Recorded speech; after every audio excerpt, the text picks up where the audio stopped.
forgets, just in case anybody misses today, we also make sure these are available on our website. There is a tab currently now on the top of our website that says B&O Tax, and it sums up everything that we have discussed, these videos that we have done for the sector meetings, and then also the Q&A questions that we have asked of the city and any information that we have also obtained from the city.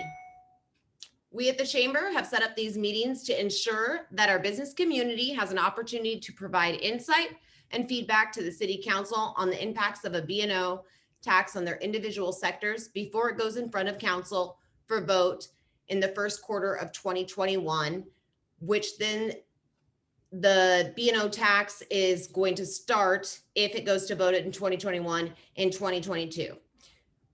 What we know from our meetings with the city is that they will be proposing a B&O tax to help with the city's projected general fund deficit. Sorry, I'm entering somebody else in this. The general fund is the fund that pays for the parks and recreation, human services, our police department, city administration, and city improvements. The city believes with the increase in population, they will need additional dollars to sustain the services that they currently provide to the community. Currently, we haven't seen a draft on how the B&O tax will impact certain business sectors or how it will be executed. However, we didn't want any sector to not have a voice and an opportunity to provide comment before a draft is created, ensuring that the business voices are heard ahead of time. We at the Chamber appreciate the council members for being here and hearing feedback from our business community who are crucial to the Auburn economic development and community. Thank you to our council members that are here today, which is Deputy Mayor Claude DeCourcy and Council Member Yolanda Trout. Also, I want to thank our city's financial director, Jamie Thomas, for being here and answering all of our tough questions that we have been going through on all of these meetings, which I think have had at least 6 now. So she has definitely had to hear a lot of different hard questions that are maybe questions impacting certain sectors. So I appreciate Jamie Thomas's work and for all that she is doing for our business community and answering those questions. I also want to thank Richard Sturgis from the Verity Credit Union in Auburn, who is our sector board liaison and will be providing feedback to our board on today's meeting, as well as being a resource to you if you have additional questions and concerns after this meeting that you want our board or city to be aware of. I ask everyone to please place themselves on mute if you aren't speaking so that we can make sure that we hear everyone that is talking. I will do my best to make sure everyone has an opportunity to talk. If you want, you can use the raise the hand to ask a question or to provide feedback, or you can also put it in the comment section. And again, I will definitely try to do my best to make sure that I see that and call on you. Also, I just want to thank everybody from the business community for participating in these calls. I think that they have been so great. This is our last one, and it's been an awesome opportunity for not only me to see our business community interact with our city council, but our city council interact with our business community. So thank you so much for just participating in these. At this point, I'm going to go ahead and open it up for anyone who would like to start with feedback, comments, questions when it comes to the B&O tax in your industry or in the city of Auburn.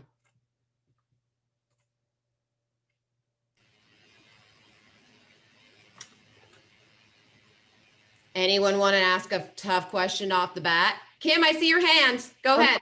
I know there's a little hand in here somewhere. I just don't it's okay. try to find it.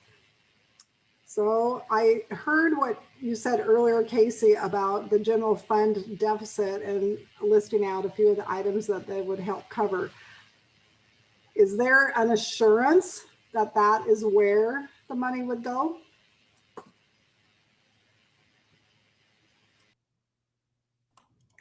Yes, so 100% of the B&O tax would be general fund. That's where our deficit is. I mean, we have other needs and capital needs, governmental capital needs like transportation improvements, city buildings, like facility maintenance, that sort of thing. We one-time revenues for doing those one-time capital improvement projects. The B&O tax is most definitely going to go into the general fund just because that is our most immediate need. That is considered our number one priority. Public safety and just the ongoing operations of the normal day-to-day operations of the city. So that is where the B&O tax would go. That's how our B&O tax code is being written, is that it would be going into fund the general fund. Now, that being said, I can't guarantee that it, 5, 10, 25 years down the road that a future city council wouldn't want to dedicate a portion of B&O towards general fund activity, or whether it's capital or another initiative that future council may want. B&O in general are an unrestricted revenue source, so really we could choose to use it how we need it most. And at this point, we need it most in the general fund to support those day-to-day activities.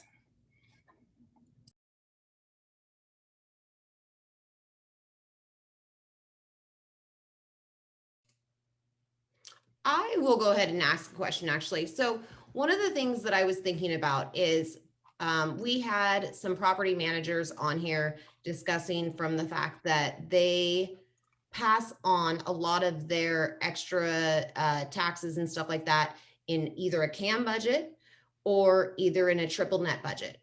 So in personal services, you'll normally see somebody who has, let's say, a renter's agreement from a landlord in the city of Auburn. So let's say a landlord in the city of Auburn is now paying the B&O tax for what they make, and they're passing it along to that renter.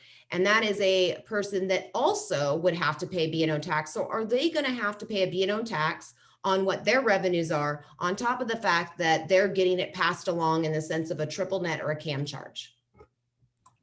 So there's actually two answers to that question. One, long-term rents are not to the gross revenues. So long-term rents are exempted from calculating gross incomes. So that's not going to affect most of the landlords who the only revenue that they are collecting is in rental income.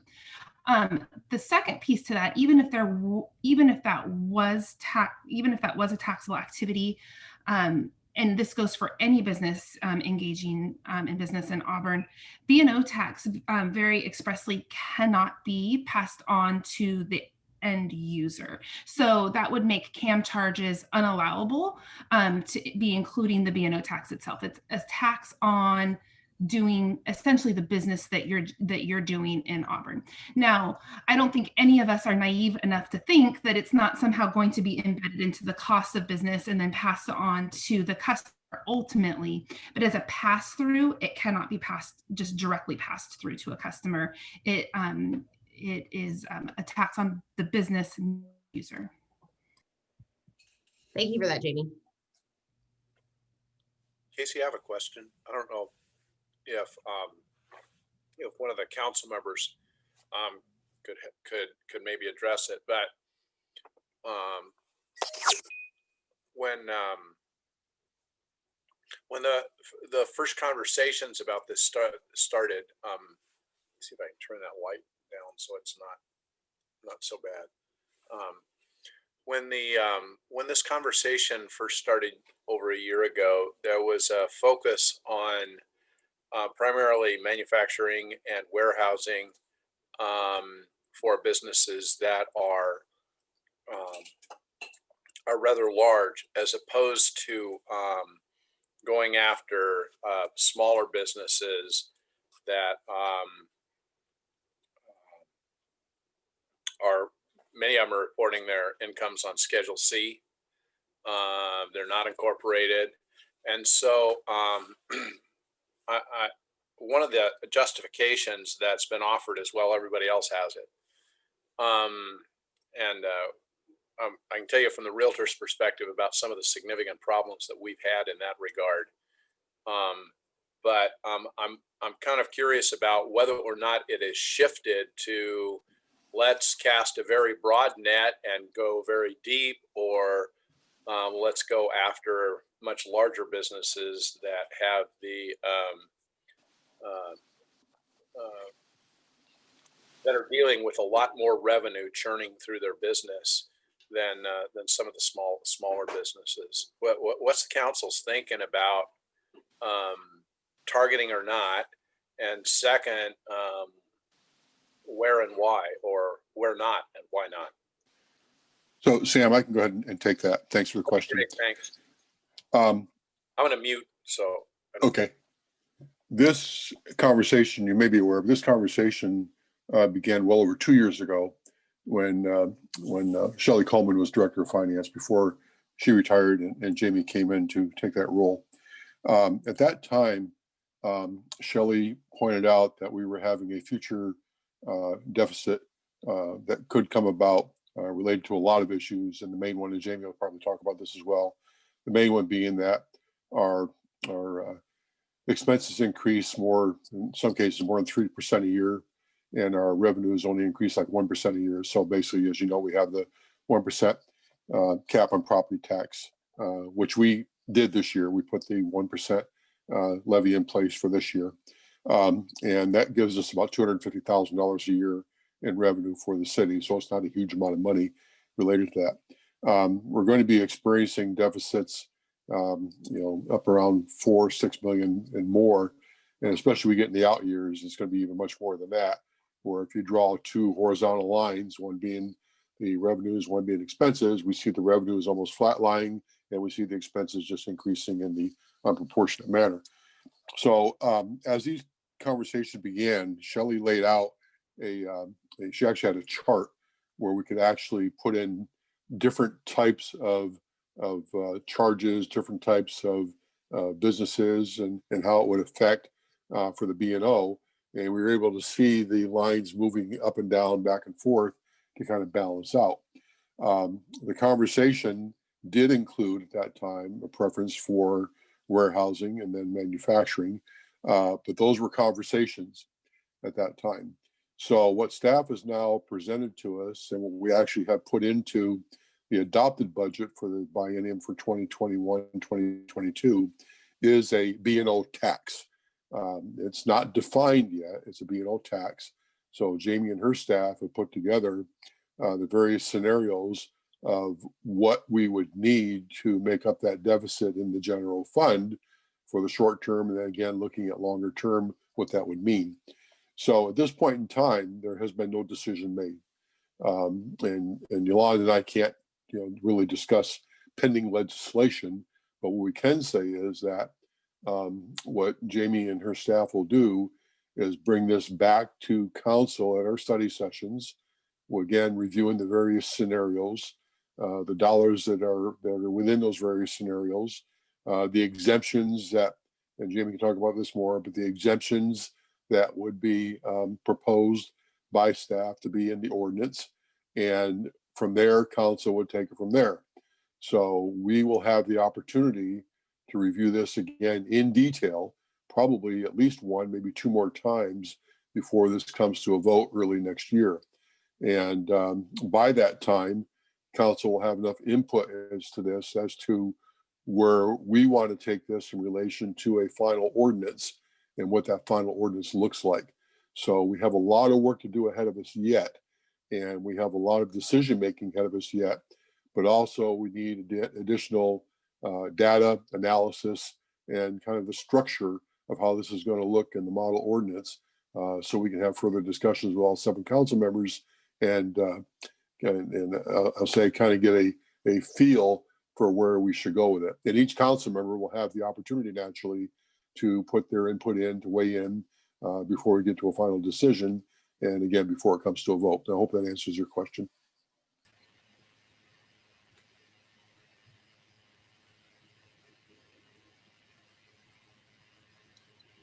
First, I want to check, Sam, did that answer your question on that? Yeah, it sounds like that was 2 years ago, and now the staff has put everything on the table. The piece of it that I'm really uncomfortable with is that we're moving far enough along that early in the year, we're moving far enough along without any kind of a public draft that early in the year, with just a meeting or two, the council is going to be prepared to reach a final decision on that. And that makes me real uncomfortable. That makes it look like that there's a lot more definition in terms of the options here that the council is looking at, that the taxpayers are gonna be in a really compressed time frame and expected to ingest this and figure out figure it out in a time frame that's a lot shorter than what the council is taking to make its own parallel assessment. And we're pretty good at what we do, but we're not that good. So Sam, let me address that as well. So when I said this will come to council at least one or two more times, that's just me saying that, depending upon the amount of information we receive and the data and the discussions we have, it may take one meeting, it may take two, it may take more. So it's not something where we would automatically, I'll use the term, rush to a decision. It's going to be a process where we are going to make sure we have all the information gathered, all of the discussions taking place. And I can say if it takes 3 meetings, 4 meetings, 5 meetings, whatever it takes, we will take that time necessary before we reach any kind of a objective decision before it goes for a vote. And as you know, study sessions, we do not take public comment. However, there is an opportunity for anybody to comment and send their comments into the city and for council to consider those comments. So it's kind of it's not an open forum at study sessions, but it is an opportunity to weigh in and provide feedback so council can take that into consideration as well. So again, I've said this before in these meetings, this is not a done deal. Okay, this is something that we have to look at, and we take it very seriously. We know the situation we're against. And I said this was 2 years ago. We've also had this done very recently. So as this past March, just as COVID was starting to hit us, we had a 2-day budget retreat, council members, city staff, and the mayor. And we went through our preliminary 2021, 22, 22 budget. We were able to kind of ask kind of situations of what this would mean of putting in B&O Tax. Very briefly, we went through the scenarios again, just to kind of have the conversations, to start the conversations. And it was at that time, decided that we would go forward with the analysis for council to review from that preliminary meeting. And from there, we had a series of our budget meetings that we have annually before we get to a point of adopting the budget and doing the appropriations on the budget. So we had, I think it was 4 meetings, I believe, Jamie, we had 4 meetings on that. And some of them were as long as 4 hours. So we had, very extensive meetings we had. And I mentioned to the council in all these meetings that this biennium budget that we're putting together is the most important budget that this council or future councils will put together for the city of Auburn because of the situation we were currently in and what we're facing for the future. So the current situation is that for 2020, we had a deficit around $6 million that staff did a yeoman's job of being able to go through and figure out ways where we could balance out that budget again. And by state law, we have to have a balanced budget. We cannot go in the red. So, and with that, there were things like furloughs of all temporary employees, naturally from Park and Rec, because there wasn't a lot of Park and Rec activities going on. There were early retirements. There were job sharing issues. We didn't fill a lot of positions. Certain positions that were essential had to be filled, but there was basically a hiatus put on all of that during that period of time. And that allowed us to become whole again. That was for 2020. The biggest hit we took in 2020 was we received streamlined sales tax mitigation. That was a process the legislature put in place back in about 2009 when we were going through the Great Recession, and it kind of made cities whole in their sales tax revenues again. That was stopped. The legislature was looking at reinstating it. Governor Inslee vetoed it out and line itemized it out. And for 2020, that meant a $2 million loss in sales tax revenues to the city of Auburn. So that exacerbated it. As of right now, we know that the streamlined sales tax is not part of legislation for the next legislative session, but we have heard there are a couple of our local representatives in the legislature from Auburn who are looking at bringing it up in the bill again to reinstate the streamlined sales tax. And of course, with everybody being in a revenue crunch, including the state, I'm not sure how far that will go, if anywhere at all. So that's another consideration council in Auburn has to take into place is with that loss of $2 million a year, we have to find other ways and mechanisms to do that. And as everybody knows in business, we're no different. There's two ways that you take care of your business. Business finances, you either increase revenues or cut expenditures, and or a combination of both. And that's what we're facing in the city, and what council's facing, of how we do that fine line balance. And is there an opportunity to raise revenues? And of course, we're limited in the revenues we can raise. And unfortunately, some of those revenues we can raise are taxes. And we're actually limited in the expenditure cuts, because expenditure cuts means loss of staff, loss of city services, and how far can we go with that as well, especially since we're a growing city. So I know it's a long explanation, but I wanted to make sure I gave at least the opportunity to hear what council has done, what we're facing, and the direction we need to look at as we go forward. Claude, I'm glad you said all of that, because I was also going to speak in behalf of a lot of what you covered. So thank you for being so adequate at saying it. Also, we've got to also look at our new council members that we have had. They weren't in that time frame that there was 4 of us council members that had the opportunity to hear what Shelley and the things that Shelley showed us on how we were going to be in 2024. And so there's things that our new members are also learning right now through Jamie. And there are some things that Jamie still has to bring to us that we have asked her to bring to us. And so we're waiting on that. And it is a crunch time for us, but we're hearing all of you. We're taking everything that you're saying to us, and because it's not a done deal. And like Claude said, it may be more meetings for us to really look at everything before we really make a final decision on doing this. So thank you. And I'm looking forward to hearing more from your other people that are online. And I just wanted to make one quick clarification. I think that there was a concern about the turnaround potentially on the business end, not just the council ends. Was that a concern? In terms of our ability to process it? Yes. Yeah, because these things kind of evolve. They don't move overnight from concept to a draft ordinance. There's that. I cover 14 jurisdictions from Renton and Tukwila South to the Pierce County line. And I'm a former city attorney, and I know as a city attorney how long it took me to turn this kind of stuff around.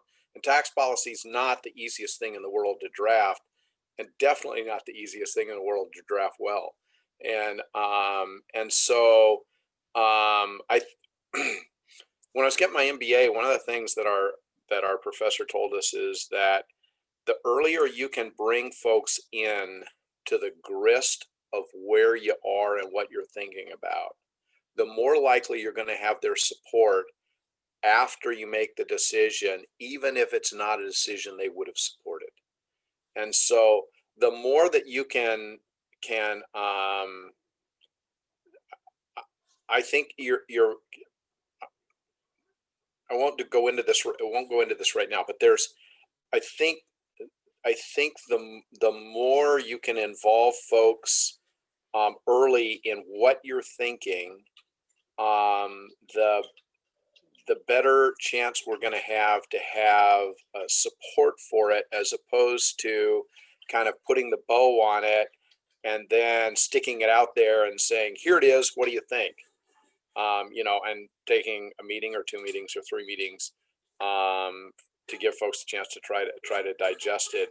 I think the more that you can bring them along in the details early, the more support there's going to be for your decision when you're done, even if folks disagree with the choices that you make.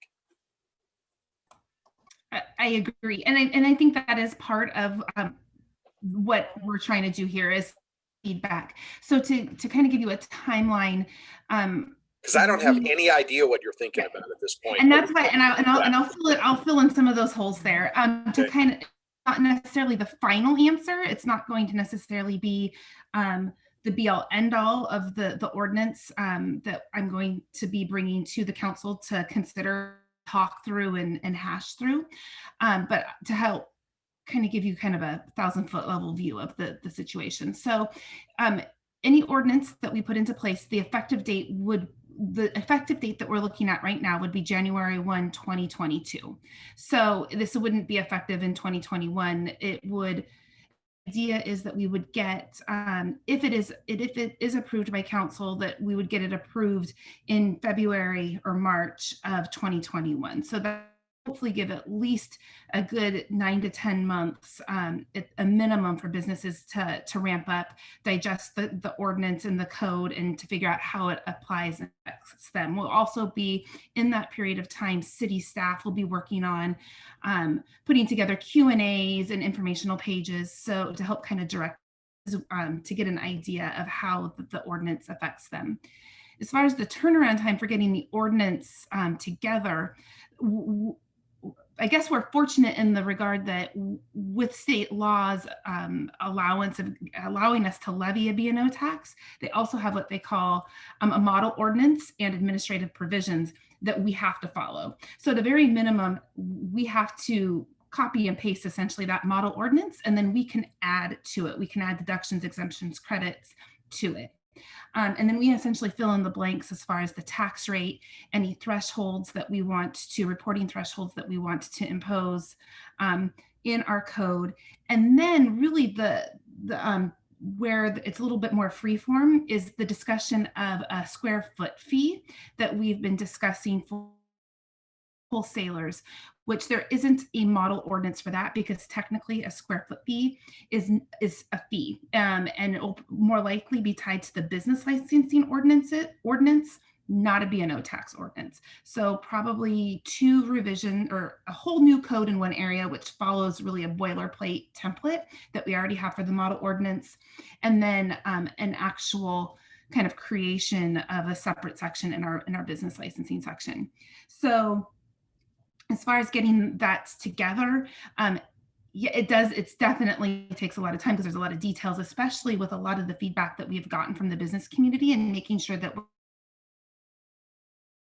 we're going to offer in our code above and beyond what the model ordinance already provides for.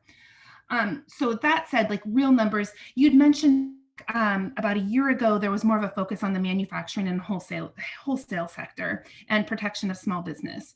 So first of all,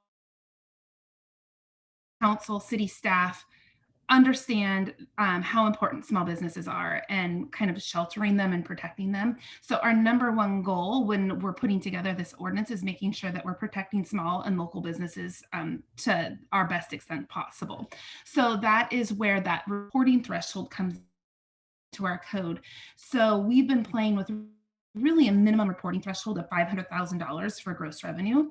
And I'm also going to be putting some scenarios for businesses. If you hear a weird noise, that's my cat in the background. He is not dying, I promise. He just makes weird noises. So I'm sorry if it's just, I can't stop him.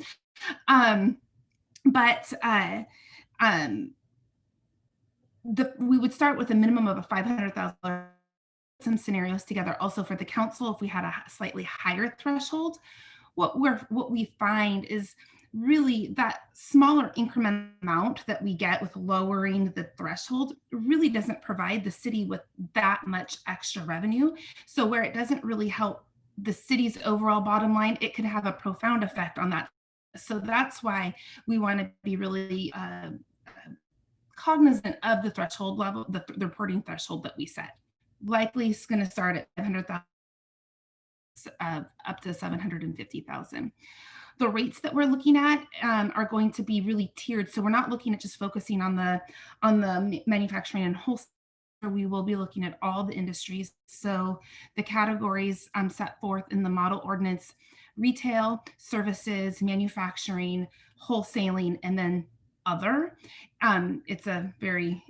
It's just a catch-all for anything else that doesn't fall into the definitions of those other 4 categories. We want that really one as low as possible. So we've got about a $4 to $6 million gap that we want to fill with B&O tax. We have a total of about $10 million in total over the next several years, each year, that we need to fill. We're not looking to fill that entire gap with B&O tax alone. We're looking to fill $4 to $6 million with B&O tax. So we're kind of working backwards, knowing that we need to generate $4 to $6 million. What does that rate look like? A lot of it's guess.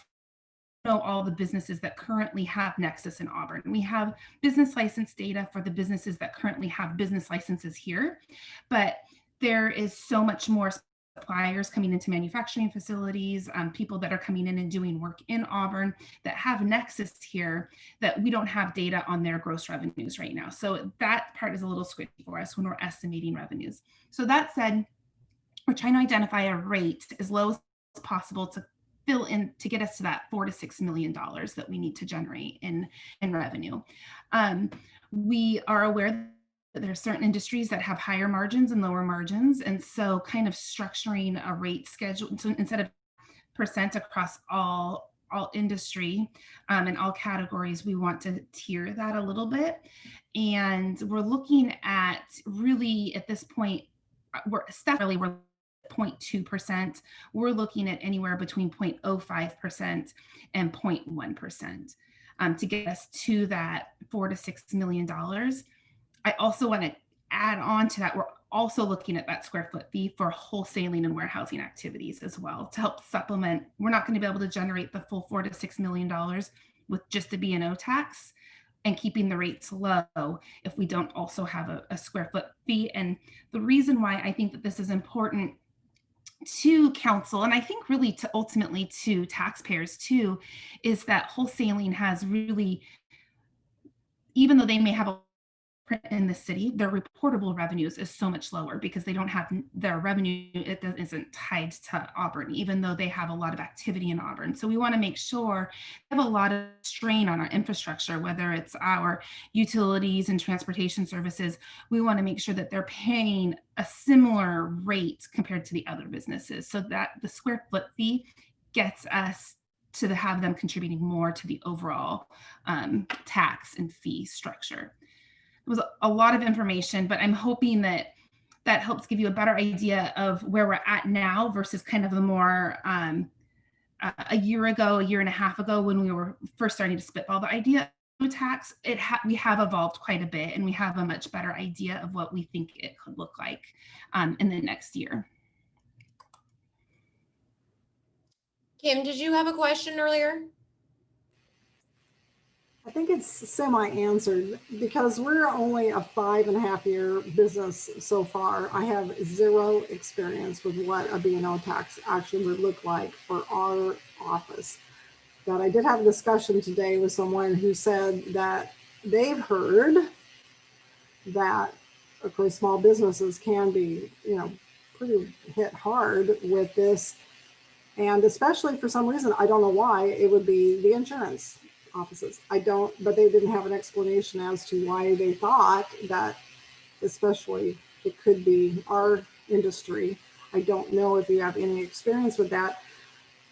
I don't know if I Googled, B&O tax for insurance agencies in Kent or whoever else happens to have a B&O, if I would see any results there or not. I don't know, Jamie, if you have anything in that realm. So I'm not sure why they were targeting the insurance industry in particular.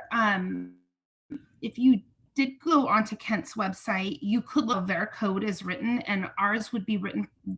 Again, we're using the same template from a model ordinance. And so there is going to be written very simply. Their tax rates are probably going to be different than the tax rates that we're considering, probably not by much. But I'm wondering if in theory, the services sectors, which insurance, I'm pretty sure would fall under the services sector, tends to have a higher tax rate, not in all cities, but it tends to be a higher rate compared to like retail, for instance, because it's considered to be not necessarily insurance, but services in general have higher margins. And so they can, I guess the theory is, absorb the tax better than a retail business would.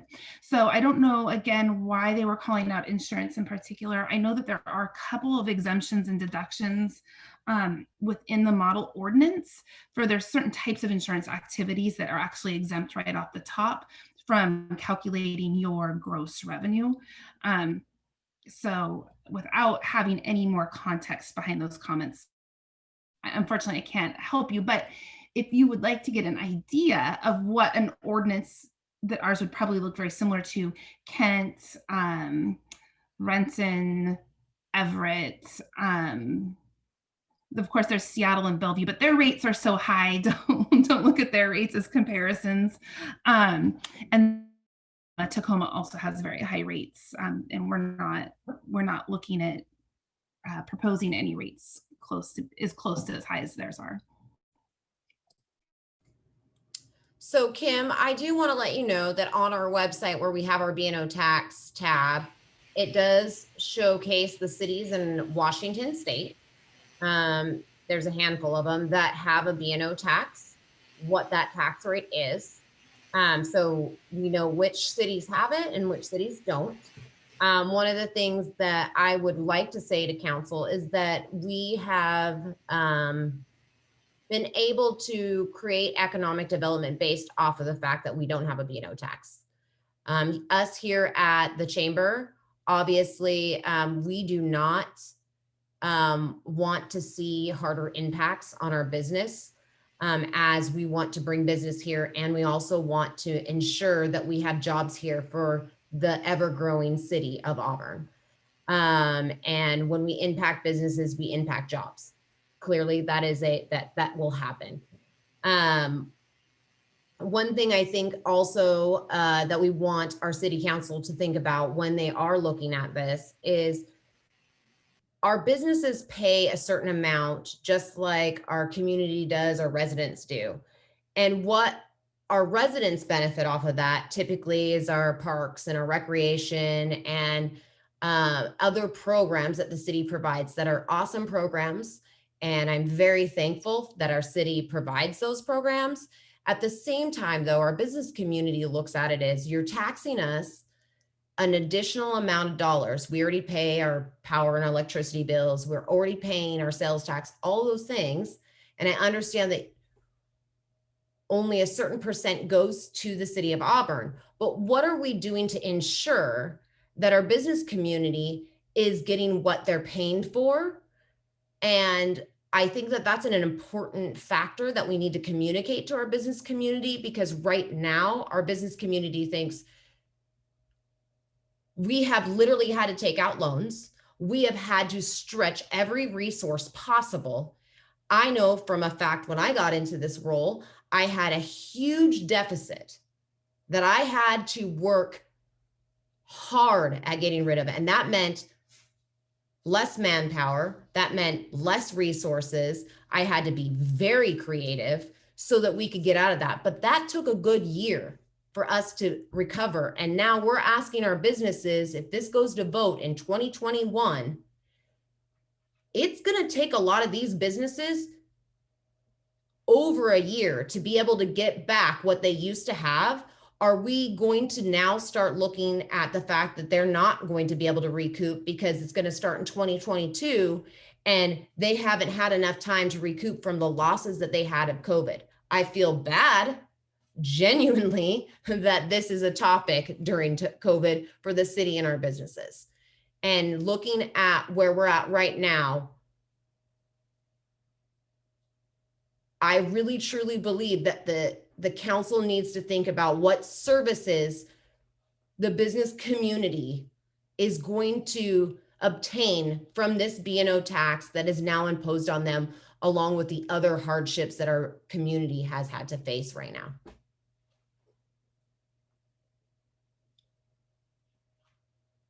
Go ahead, Sam.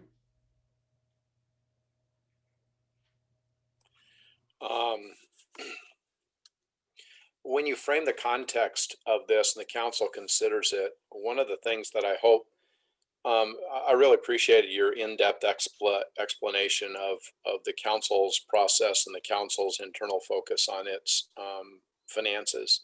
And I've, Kent has been pretty open, Tuckwell has been pretty open about what their revenue has looked like, even though Tuckwell fully funded, Kent fully funded an 18% reserve fund balance and brought in more B&O taxes than they anticipated. And we're up at about 23% somewhere in there.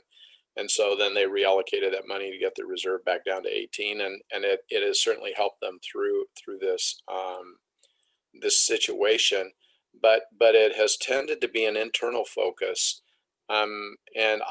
Candidly, I have not heard a lot of conversation from decision makers about the fact that the commercials on TV are really clear. We've lost 1 in 4 small businesses. That's not simply that they cut staff like the city has done and did all of the things that the city's trying to do. They have.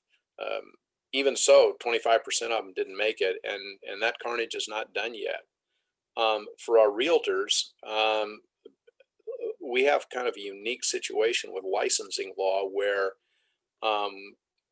we take the exam, but we have to hang our license with a company, and the company pays the B&O tax. So if you have a real estate office where there are 10 brokers and each of them makes $50,000 a year, for purposes of paying the B&O tax, the broker that manages that office writes a single check for all 10 of the brokers. And we're going to be over the $500,000 exemption, and our folks who are individual brokers are not going to see any exemption at all. It's coming out of the first dollar of every commission dollar that they receive. And unlike, because they're all, they tend to be licensed as independent contractors, notwithstanding the fact that they are only allowed to work under the license of the firm. None of our members qualify. Well, there are a limited number of business models, and I couldn't even tell you which companies they are. They're so rare, where their brokers are actually employees. But because the individual realtors at Windermere or John L. Scott or Compass or Remax or wherever they are independent contractors, they don't qualify for unemployment. So since 2008, everything that they've hit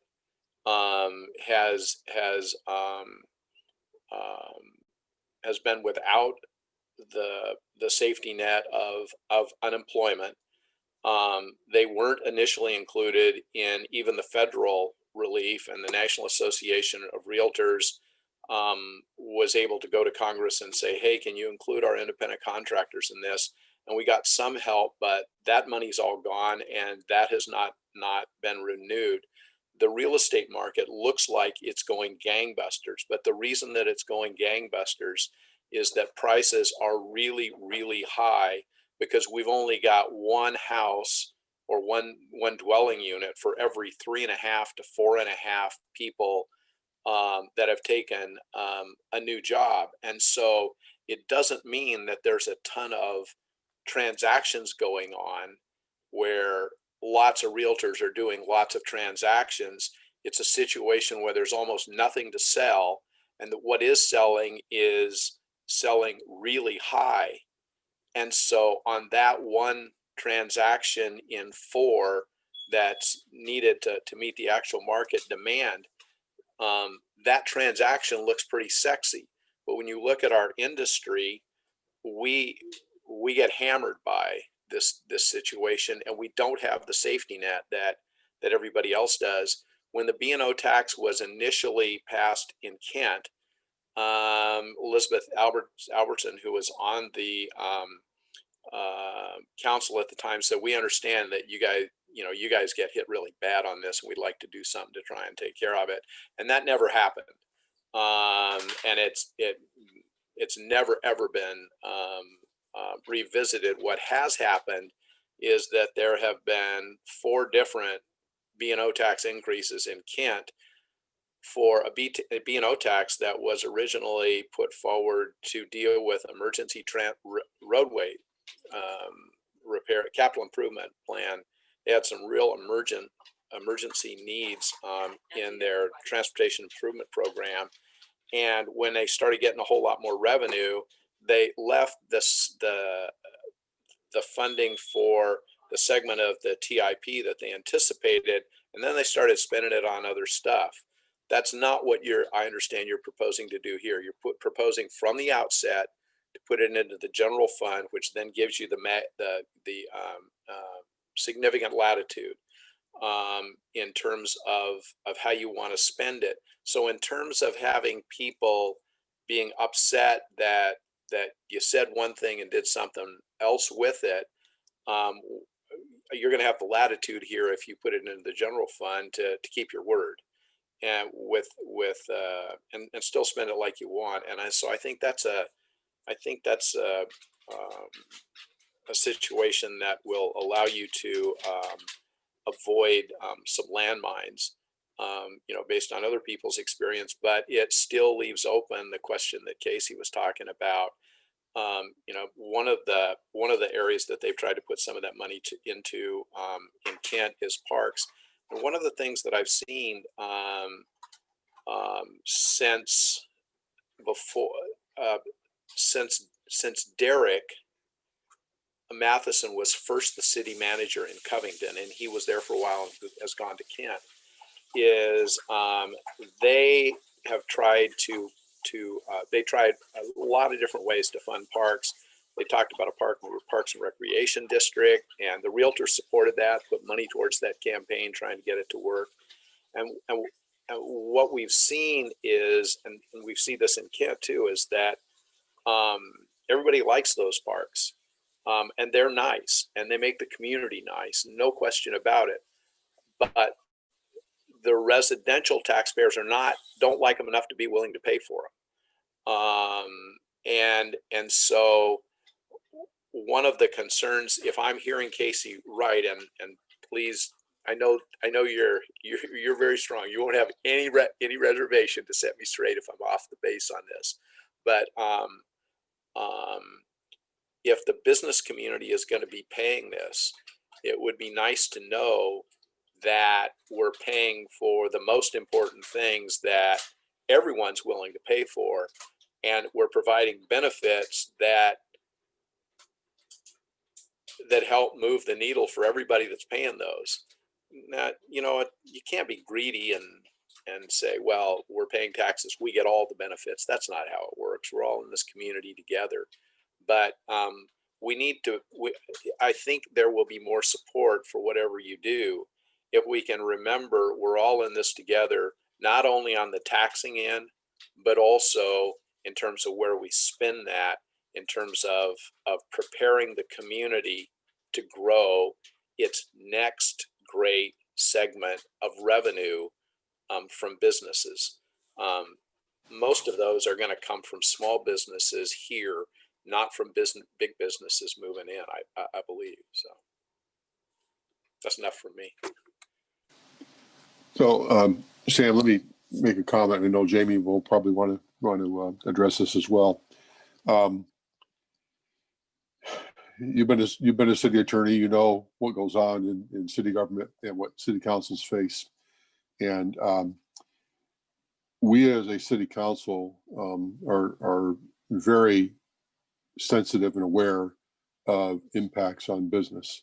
And speaking personally, not for the council, all three of my children own businesses. My daughter has a new business here in Auburn. She has just started and is just beginning to start her sales campaigns with that during this time, which is difficult, but she's trying to move forward with that.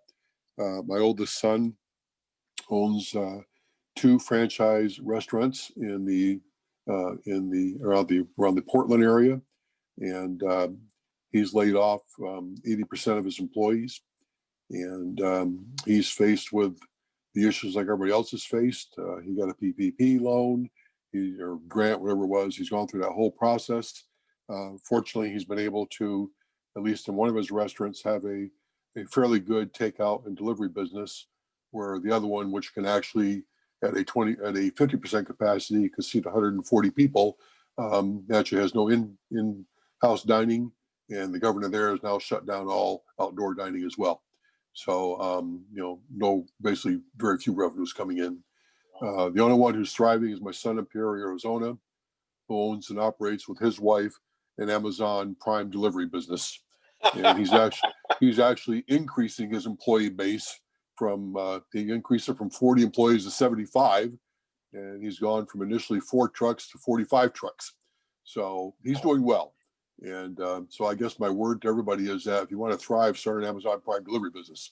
But anyway, so, I understand fully, what's happening in the business community and the impacts of it.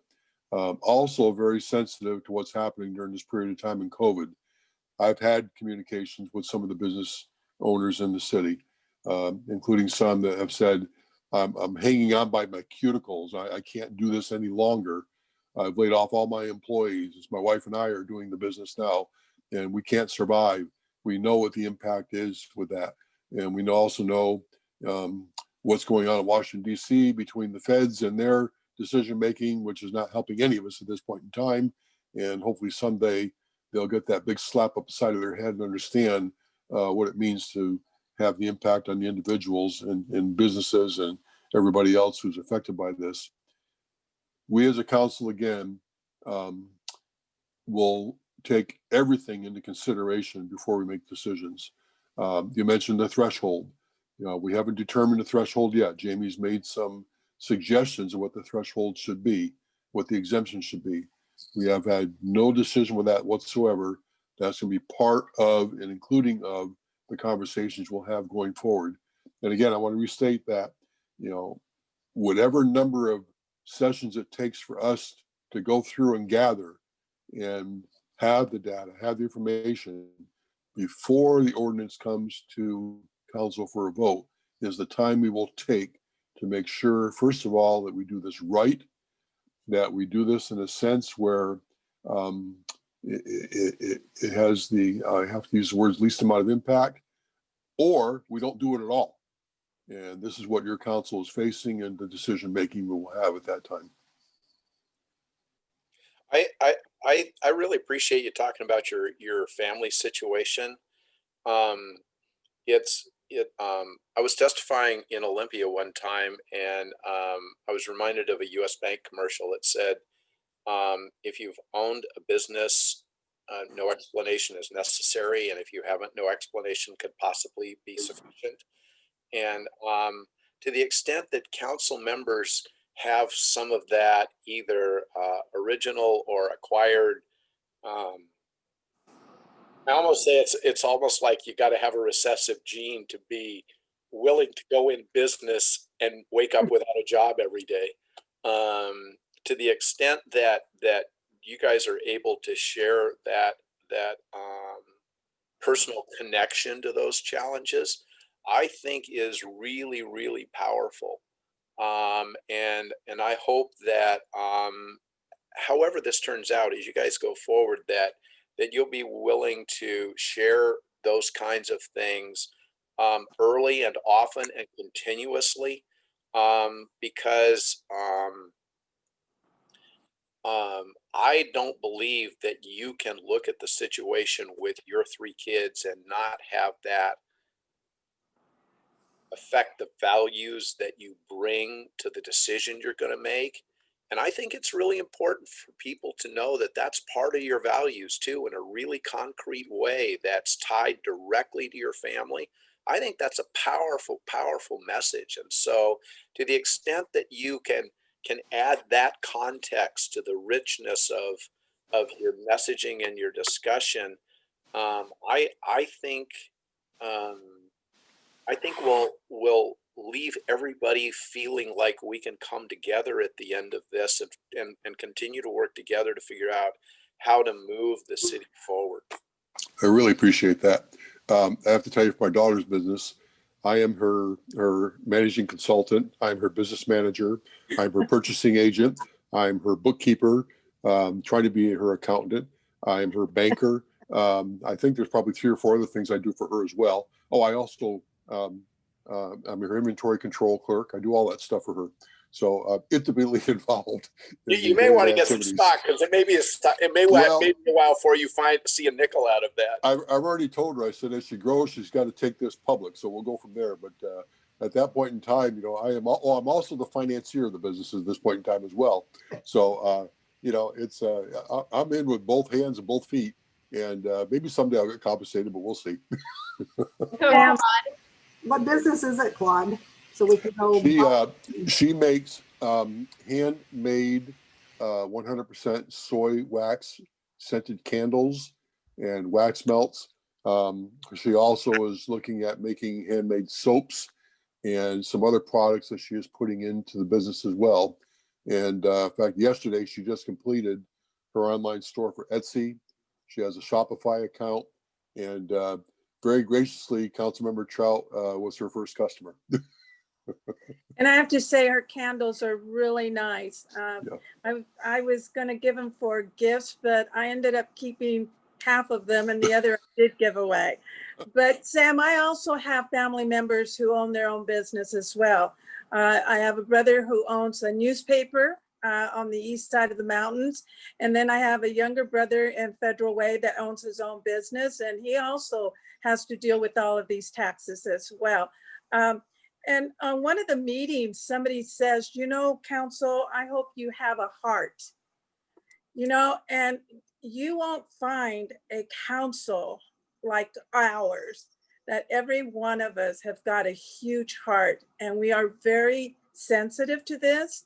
And so I just have to say, we're listening, and it's not a for sure thing.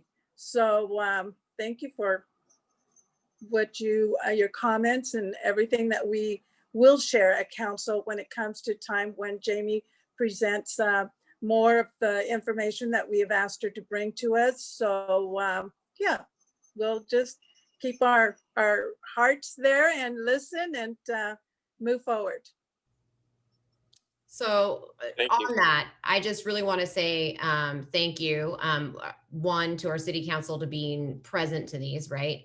One of the things that we are doing is we're taking notes on all of these. We're going to compile those notes. We'll provide the links to the video, and then any further comment that we have from our business community, whether it be questions or impact or feedback, to provide to council so that they have that all together at study session, right? Because we want to make sure that you guys have exactly what's coming from our business community. One of the things that I do want to say is that not all of us, our passion and our American dream is not to be an Amazon delivery person, just like your daughter, Claude.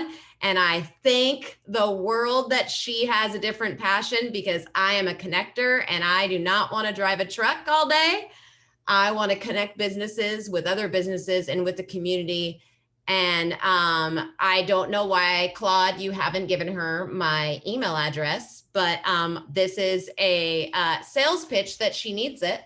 And then I want to. She's actually the one that owns the candle business here in Auburn. My son in Peoria, Arizona, is the Amazon guy. No, so, I know. I think she should have my number. Oh. That's what we do, is we want to help our small businesses so that they can further their American dream, their dream in this city. And yeah, I've had that conversation with her. You better, so yeah. She will be joining the chamber here very shortly.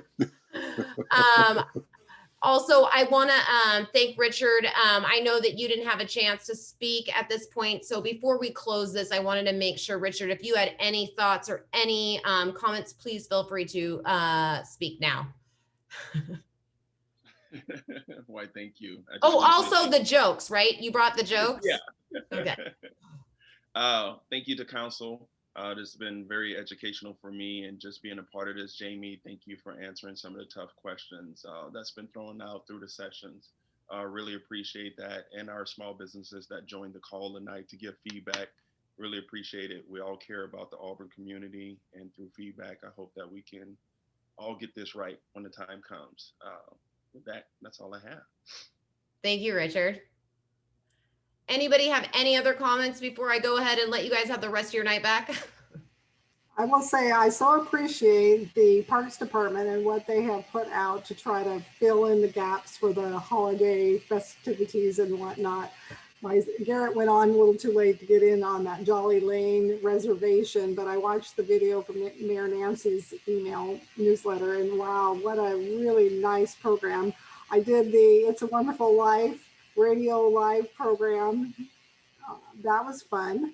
And so I just think there's, lots of opportunity to keep being creative like that. And maybe the budget will be the other way we can figure out how to be creative, as Casey said, or somebody said, other ways to bring in that money. I've lived here for a long time.